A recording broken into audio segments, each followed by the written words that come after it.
हरे कृष्णा। भगवत गीता की इस वीडियो में हम शुरू करेंगे 18वें अध्याय का 17वां श्लोक। यहाँ भगवान अर्जुन को कह रहे हैं कि जो मिथ्या अहंकार से प्रेरित नहीं है, यानी कि भक्त है, क्योंकि साधारण मनुष्य तो मिथ्या अहंकार में ही रहता है। वो खुद को बहुत काबिल समझता है, खुद के दिमाग को बहुत काबिल समझता है और मनोधर्म से जीवन जीता है। वो शास्त्रों की आज्ञा में, गुरु के उपदेश में, भगवान के वचनों में, भगवान के संदेश में उसका इंटरेस्ट नहीं होता।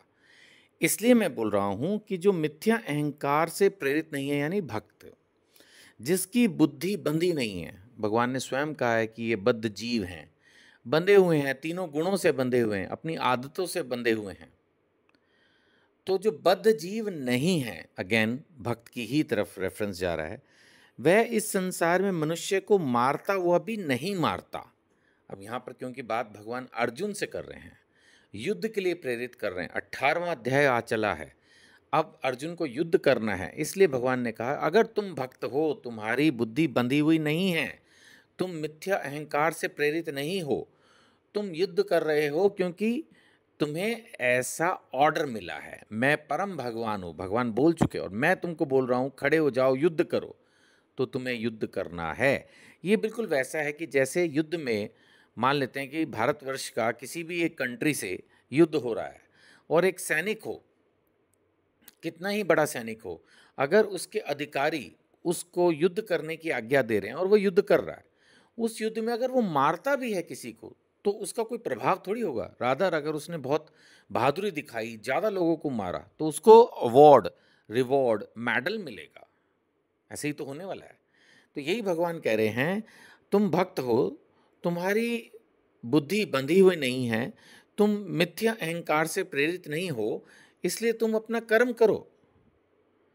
तुम मनुष्य को मारते हुए भी ऐसा नहीं माना जाएगा कि तुमने मारा है।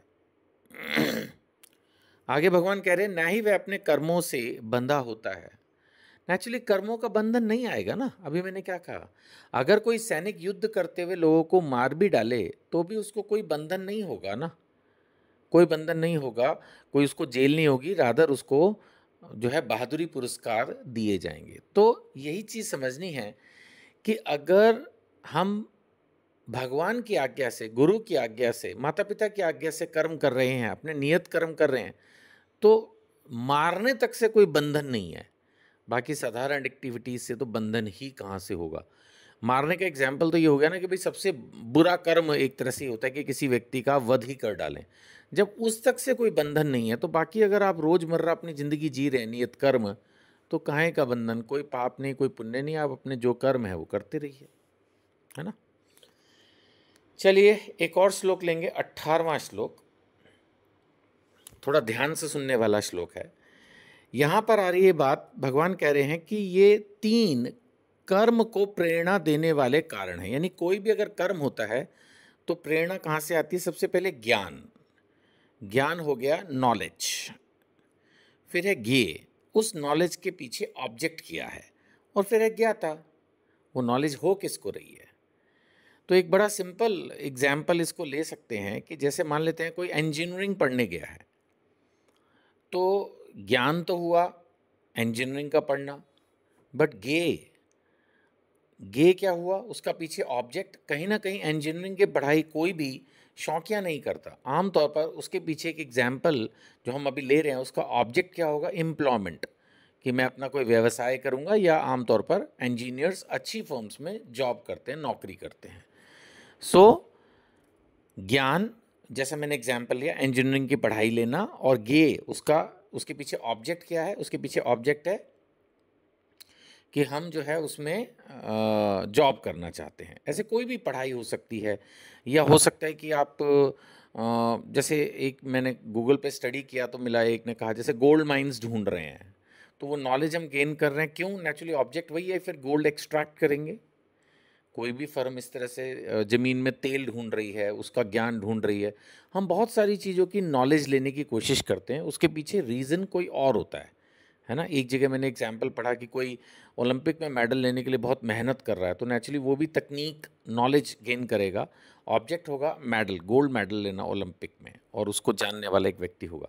तो आम तौर पर जब भी कोई कर्म होगा उससे पहले उस कर्म को करने के पीछे कोई उद्देश्य होगा, ज्ञान होगा, ज्ञान का उद्देश्य होगा और ऑब्वियसली ज्ञानी व्यक्ति होगा। फिर जब एक्चुअली में कर्म करेगा तो एक तो कर्ता होगा और इंद्रियों के इस्तेमाल से ही वो कर्म कर पाएगा। नेचुरली अगर माना मेरा ऑब्जेक्ट है बहुत अच्छे गीत गाकर लोगों को इंस्पायर करना, बट मुझे उसके लिए गले की ज़रूरत है ना? या अगर मैं कोई बहुत अच्छा चित्र बनाना चाहता हूँ तो हाथों की ज़रूरत है, आँखों की ज़रूरत है, तभी तो मैं एक बहुत अच्छा चित्र बना पाऊँगा आम तौर पर। तो ये है, तो आगे 3 पॉइंट्स में यही बताया जा रहा है कि 3 कर्म के संघटक हैं, यानी ये 3 एस्पेक्ट्स हैं जो है फॉर एनी एक्शन। किसी भी कर्म के लिए ये तीनों ज़रूरी हैं। एक तो इंद्रियाँ, फिर वास्तव में एक्शन। कर्म सिर्फ सोच लेने से तो होगा नहीं।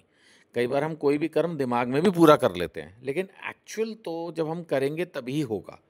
और कर्ता, करने वाला, डूअर। तो एक तरह से कर्म के भगवान ने ये बताया कि पहले प्रेरणा होती है फिर कर्म होता है। प्रभुपाद जी ने इसको इस तरह से भी एक्सप्लेन किया है कि भाई कोई भी चीज़ होगी तो हम पहले तो दिमाग में ही पूरी कर लेते हैं कई बार। जैसे मान लेते हैं आपको आज खाना ही बनाना है ना? तो आप सोचोगे मैं ऐसे ऐसे सब्जी लाऊंगा, काटूंगा, पकाऊंगा, ऐसे ऐसे ये बना के मैं खा लूँगा। तो कई बार पहले तो एक प्रेरणा होती है, फिर एक विजुअलाइजेशन है कि ऐसे करूँगा, फिर एक्चुअल एक्शन होता है। सो ये 6 एस्पेक्ट जो है हमने कर्म से रिलेटेड डिस्कस किए। सबसे पहले ज्ञान, किसी भी कर्म को करने के लिए कुछ नॉलेज चाहिए।